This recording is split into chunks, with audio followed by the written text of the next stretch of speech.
When the man swung his shovel, it suddenly hit something hard.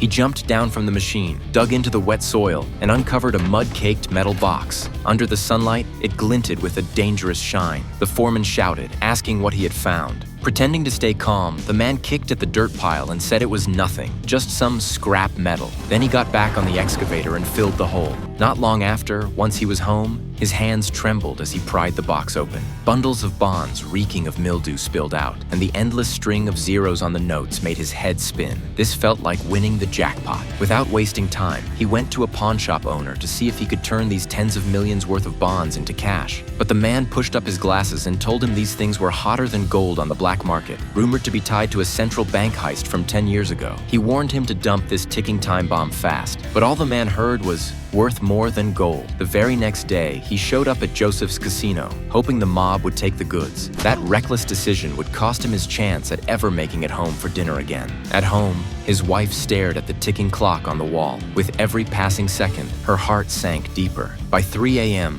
she couldn't take it anymore. She grabbed the metal box and rushed into the police station so frantically she lost one of her slippers on the way. The inspector examined the scratches on the box and immediately called Mike. The secret markings on the bonds matched the batch Milo had stolen years ago. But the warning came too late. The next day, a body was found floating in a swimming pool. Its fingers looked like chewed-up corn cobs. In a panic, the wife packed her bags to run, but Joseph kicked down the door and stopped her. It wasn't long before a bloody corpse was strung up from an old oak tree. Mike arrived at the scene with a deep frown. The Russians had moved faster than he expected, like starving wolves that smelled blood. He clapped the inspector on the shoulder and said, "Those bonds are worth more than both our lives. The Russians won't let this go. We need to strike first." Mike stormed into Joseph's hideout. Joseph, the Russian mob's number 2, swirled his glass of liquor and pretended to play dumb, though his eyes flashed secret signals to his men. Suddenly, one of them crept up from behind, but Mike had been waiting for this move. He spun and smashed an elbow strike,